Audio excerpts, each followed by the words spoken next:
Hello दोस्तों, नमस्कार। मैं प्रशांत पटेल कल्याणी आईएएस एकेडमी में आपका हार्दिक स्वागत करता हूं। दोस्तों, हम लोग एमपीपीएससी की मुख्य परीक्षा के प्रश्न पत्र 4 का अध्ययन कर रहे हैं, जिसका नाम दर्शन शास्त्र, मनोविज्ञान एवं लोक प्रशासन है। इसके अंतर्गत हम लोगों ने पहली यूनिट स्टार्ट की है, पहली इकाई स्टार्ट की है, जिस इकाई के अंतर्गत हमें दार्शनिक और समाज सुधारकों का अध्ययन करना है। समाज सुधारकों का अध्ययन हम बाद में करेंगे। सबसे पहले हमने दार्शनिकों का अध्ययन उठाया है। दार्शनिकों के अध्ययन में हम पाश्चात्यकालीन, प्राचीनकालीन दार्शनिकों को पढ़ चुके हैं। अब हम मध्यकालीन दार्शनिकों का अध्ययन कर रहे हैं और मध्यकालीन दार्शनिकों में हमने गुरु नानक का अध्ययन कर लिया है। इस वीडियो के अंतर्गत हम कबीर का अध्ययन करने वाले हैं। ये भी मध्यकालीन दार्शनिक थे। आप लोगों ने यदि जनरल स्टडी पढ़ी होगी, जीएस पढ़ा होगा, तो उसमें देखा होगा कि जो कबीर हैं वो सिकंदर शाह लोदी के समकालीन थे। चूंकि ये मध्ययुग में चल रहे थे, उस वक्त इस्लाम धर्म चरमोत्कर्ष पे था और हिंदू धर्म भी अपने अस्तित्व के लिए लड़ाई लड़ रहा था। उस समय यह आते हैं और अपने विचार प्रस्तुत करते हैं। यह इस तरीके के विचार प्रस्तुत करते हैं जिससे कि हिंदू धर्म को भी ठेस पहुंचती है और इस्लाम धर्म को भी ठेस पहुंचती है। परंतु यह किसी धर्म को ठेस पहुंचाना नहीं चाहते थे। इनके दर्शन के मूल में जो उद्देश्य था वह था कि मानव कल्याण करना, मानव को सच्ची परंपराओं से अवगत कराना। जो अवतारवाद है, खंडनवाद है, जो क्रूतियां चल रही हैं, जो ऐसे विचार समाज में चल रहे हैं जो कि सत्य नहीं है, उनको नकारना और लोगों को सच्चे सिद्धांतों से अवगत कराना। अब बात करते हैं हम कबीर की कि आखिर कबीर कौन थे। मान लीजिए 3 नंबर में प्रश्न आपसे पूछ लिया जाता है कि कबीर कौन थे। कबीर के विषय में और भी प्रश्न पूछे जाते हैं, जैसे कि एक बार प्रश्न पूछा जा चुका है कि कबीर के सिद्धांत किन पुस्तक या किस पुस्तक में या किस नाम से वर्णित हैं। तो हम समझने का प्रयास करते हैं। यदि कबीर आपसे 3 नंबर में पूछे जाते हैं तो कबीर के विषय में हम क्या लिखेंगे। तो सबसे पहले आपको पता होगा कि कबीर हिंदी साहित्य के महान और विख्यात क्या थे, व्यक्तित्व थे। किसके थे? हिंदी साहित्य के थे। तो पहला पॉइंट हम लिख सकते हैं कि कबीर हिंदी साहित्य के महान एवं विख्यात व्यक्तित्व थे। दूसरी बात, इनका जो व्यक्तित्व था वो कैसा था? फक्कड़ और मस्त मौला था। कैसा था? फक्कड़ और मस्त मौला। मतलब यह एक फकीर की तरह घूमते फिरते रहते थे, मस्त मौला थे, अपने आप में ही प्रसन्न रहते थे। इन्हें ना तो कोई दिक्कत होती थी, ना ही कोई टेंशन होती थी। मतलब इनको किसी चीज से कोई फर्क नहीं पड़ता था कि कोई इनके बारे में क्या सोचता है। यह तो सिर्फ अपने ही विचारों में खोए रहते थे। इसके साथ ही इनका व्यक्तित्व विद्रोही भी था। कैसा था? विद्रोही था। अर्थात यह आडंबरवाद में क्या करते थे? कवियां निकालते थे, आडंबरवाद का विरोध करते थे। चाहे हिंदू धर्म हो, चाहे इस्लाम धर्म हो, उनमें जो भी क्रूतियां थीं उनका विरोध करते थे। और विरोध जो करते थे वो खुले तौर पर करते थे और अपनी जो दर्शन है, अपने दर्शन के द्वारा लोगों को अवगत कराते थे। उन आडंबरवाद से मुक्ति के लिए सही रास्ता बताते थे। यदि हम बात करें कि इन्होंने क्या किया, तो इन्होंने धार्मिक क्रूतियों और आडंबर का मुकाबला कैसे किया था? साहस और निर्भीकता के साथ किया था। साथ ही साथ कुछ जो सिद्धांत थे जो प्राचीनकालीन या मध्यकालीन विचारक या चिंतक प्रस्तुत कर रहे थे, जो आत्मा, परमात्मा, जगत, माया के विचार में था, वह उन विचारों को शुद्ध रूप में अपने अनुसार वर्णित करते हैं और उनकी नई व्याख्या प्रस्तुत करते हैं। तो क्लियर है। यदि 3 नंबर में पूछा जाता है तब भी हम लिख सकते हैं। 5 नंबर में यदि आपसे कबीर पूछ लिया जाता है तो 5 नंबर में भी आप इसका आंसर लिख सकते हैं कि कबीर कौन थे? हिंदी साहित्य के महान और विख्यात दार्शनिक थे। इनका व्यक्तित्व कैसा था? तो इनका व्यक्तित्व फक्कड़, मस्त मौला और विद्रोही प्रकार का था। इन्होंने क्या किया? तो इन्होंने जो चिंतक और विचारकों द्वारा जगत, ईश्वर, जगत, ब्रह्मा, आत्मा, परमात्मा, माया की जो व्याख्या की जा रही थी, उस व्याख्या को सही तरीके से प्रस्तुत किया, बौद्धिक आधार पर, तार्किक आधार पर प्रस्तुत किया। एक शब्द आता है कि इनकी रचनाएं क्या थीं। रचनाएं पूछ ली जाती हैं। तो दोस्तों, इनकी जो रचनाएं थीं, स्पष्ट तौर पर तो इन्होंने कोई किताब नहीं लिखी है। इन्होंने अपने जो वचन हैं, अपने जो वचन है वो वाणी के माध्यम से लोगों तक पहुंचाए थे और उन्हीं वाणी को उनके शिष्यों ने क्या किया? लिपिबद्ध किया। और वो लिपिबद्ध किया किस नाम से? बीजक के नाम से। ये आपको ध्यान रखना है कि यदि कबीर की वाणियों और पदों का संकलन किस नाम से मिलता है तो वह मिलता है बीजक के नाम से। और बीजक के 3 भाग हैं। कौन कौन से हैं? एक साखी है, एक सबद है और एक रमैनी है। तो आपसे प्रश्न यह भी पूछा जा सकता है कि बीजक के कितने भाग हैं, तो बीजक के 3 भाग हैं। कौन कौन से हैं? साखी है, सबद है और रमैनी है। ये आपको याद होना चाहिए।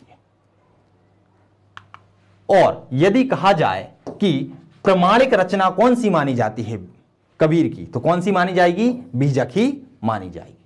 तो आपको क्या ध्यान रखना है रचनाओं में? बीजक को ध्यान रखना है। बीजक इनकी प्रत्यक्ष तौर पर लिखी गई कोई किताब नहीं थी, वह तो इनकी वाणी और पदबंधों को इनके शिष्यों द्वारा क्या है लिपिबद्ध किया गया था, वह थी 3 भागों में थी, साखी, सबद और रमैनी, और यही इनकी प्रमाणिक रचना मानी जाती है। बात करते हैं हम कबीर के काव्य की सामाजिक चेतना या इनके नैतिक मूल्य की। सामाजिक चेतना या नैतिक मूल्य या मानवीय मूल्य की। तो दोस्तों ये प्रश्न पूछे जा चुके हैं। एक बार प्रश्न पूछा था कि कबीर के काव्य में सामाजिक चेतना या मानवीय दृष्टिकोण की प्रासंगिकता को व्यक्त कीजिए। दूसरी बार प्रश्न पूछा गया था कि कबीर के मानवीय मूल्य लिखिए। तो दोस्तों इसमें कंफ्यूजन होने वाली कोई बात नहीं, कंफ्यूज होने वाली कोई बात नहीं है, क्योंकि इनकी सामाजिक चेतना और इनके मानवीय मूल्य एक ही चीज है। सामाजिक चेतना मतलब समाज को चेतने के लिए, चिताने के लिए उन्होंने कौन कौन से मूल्य प्रस्तुत किए हैं, वही उनके क्या थे? मानवीय मूल्य थे। वह इनको समझने के लिए हमें इनके जो पदबंध हैं, जो इनके द्वारा कही गई बातें हैं, उनके आधार पर समझना होता है।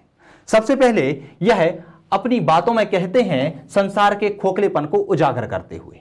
वह कहते हैं कि यह संसार खोखला है, यह बुरी परंपराओं में फंसा हुआ है। तो उस परंपराओं को व्यक्त करने के लिए वह एक पद बोलते हैं और कहते हैं कि कंकड़ पाथर जोड़ के मस्जिद लई बनाए, ता चढ़ मुल्ला बांग दे, क्या बहरा हुआ खुदाए। ध्यान रखना, यहां कबीर किसी धर्म पर कटाक्ष नहीं करते, किसी एक विशेष धर्म पर कटाक्ष नहीं कर रहे हैं कि सिर्फ इस्लाम धर्म को ही कटाक्ष कर रहे हैं या हिंदू धर्म का ही कटाक्ष कर रहे हैं। वो सभी धर्मों में जो कुप्रथाएं विद्यमान थी उनका कटाक्ष करते हैं और तार्किकता पर जोर देकर बात करने को कहते हैं। वो बोलते हैं कि यदि कंकड़ पत्थर जोड़कर जिस तरीके से मस्जिद बनाकर वहां पर मुल्ला मतलब जो नमाज पढ़ता है, वहां जाकर जोर जोर से लाउड स्पीकर में नमाज का आह्वान करता है, तो आपको इस तरीके से इस आडंबर में नहीं फंसना चाहिए, क्योंकि आप इतने जोर जोर से यदि नमाज पढ़ेंगे तो क्या ईश्वर को सुनाई तभी देगा जब आप इतने जोर जोर से पढ़ेंगे? क्या ईश्वर बहरा है? वो बोलते हैं ईश्वर तो अंतर्मन की आवाज भी जान लेता है। अर्थात आपको इन आडंबरों में नहीं पढ़ना चाहिए, इस संसार के खोखलेपन में नहीं पढ़ना चाहिए। दिखावे की जिंदगी ना जीकर आप अध्यात्म की जिंदगी जिए। तो वो क्या कहते हैं? पहली बात में कहते हैं संसार के खोखलेपन को उजागर कहते हुए कि कंकड़ पाथर जोड़ के मस्जिद लई बनाए, ताचड़ मुल्ला बांग दे, क्या बहरा हुआ खुदाए। दूसरी बात में वह धार्मिक मान्यताओं का खंडन करते हुए तार्किकता और बौद्धिकता पर जोर देते हैं। वो कहते हैं कि धर्मों में कई ऐसी मान्यताएं हैं जो कि क्या हैं? असत्य हैं, बेकार हैं। आप कोई भी मान्यता तभी मानिए जब वह तार्किकता या बौद्धिक दृष्टि से सही हो। इसी के विचार में वह एक बात कहते हैं कि पाहन पूजे हरि मिले तो मैं पूजूं पहाड़, और बातें तो चाकी भली पीस खाए संसार। क्या कहते हैं? पाहन पूजे हरि मिले तो मैं पूजूं पहाड़, और बातें तो चाकी भली पीस खाए संसार।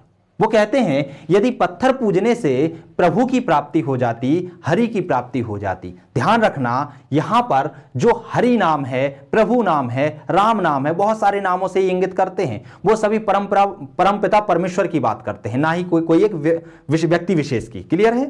तो वो क्या कहते हैं?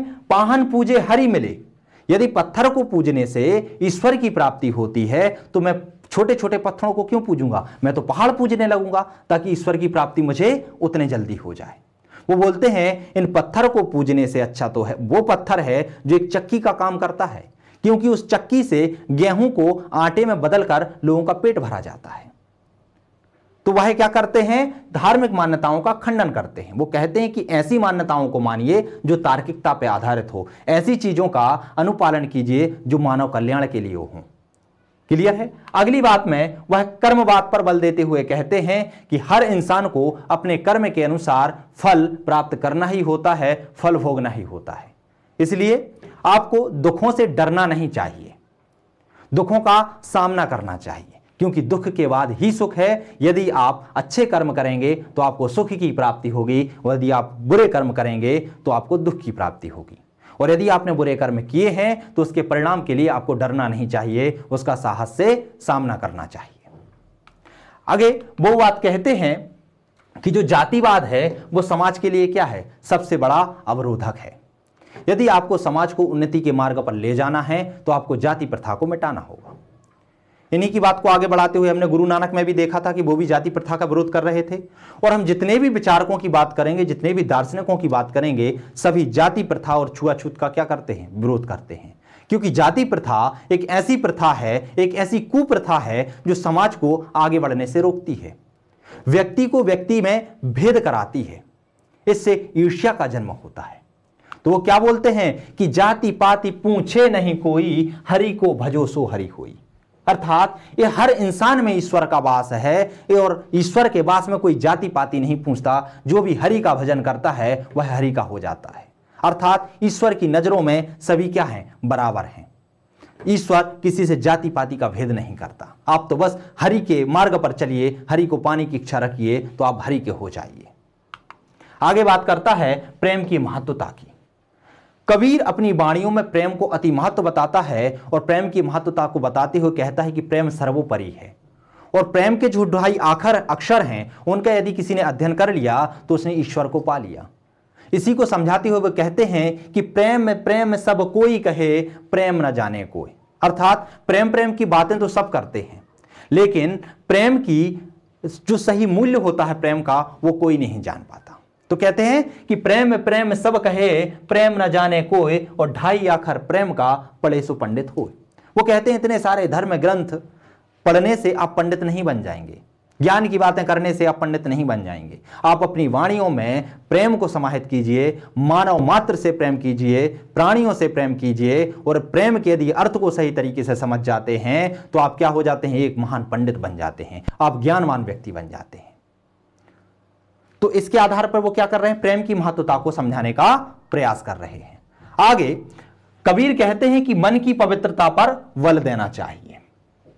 मन की पवित्रता अर्थात आपका मन शुद्ध होना चाहिए, आपको किसी को ईर्ष्या की नजरों से नहीं देखना चाहिए, किसी के प्रति दोष की भावना नहीं रखनी चाहिए। सभी मानव एक हैं, सभी में परमात्मा का ही अंश है। अर्थात यदि आप मानव का कल्याण सोचेंगे तो आप प्रभु के सबसे करीब पहुंच जाएंगे। इसीलिए वो कहते हैं कि मन ऐसा निर्मल भयो जैसे गंगा नीर, और पीछे पीछे हरि फिरत कहत कबीर कबीर। तो नियुक्तियों के माध्यम से वह अपने नैतिक विचारों को प्रस्तुत करते हैं, वह समाज में फैले हुए आडंबरों का क्या करते हैं, विरोध करते हैं, और सच्ची परंपराओं को अपनाने के लिए प्रेम के अर्थ को समझने की बात करते हैं। तो ये क्या हुआ, ये कबीर का यहां से नैतिक दर्शन समाप्त हुआ। यदि आपसे कबीर का नैतिक दर्शन या सामाजिक दर्शन पूछा जाता है तो आप ये चीजें आपको लिख देना है। अब इसके साथ ही एक चीज और आती है कि आखिर कबीर का दर्शन क्या है। दर्शन भी पूछ लिया जाता है कि आखिर जिस तरीके से हमने पाश्चात्य दार्शनिकों में तत्व मीमांसा, ज्ञान मीमांसा, नीति मीमांसा का अध्ययन किया, तो ऐसे ही कबीर की भी तो कोई मीमांसा होगी। तो कबीर ने अपने दर्शन में तत्व मीमांसा का अध्ययन किया है, और तत्व मीमांसा के अंतर्गत कबीर क्या करते हैं, कबीर जगत, परमात्मा, आत्मा के साथ साथ माया की व्याख्या करते हैं।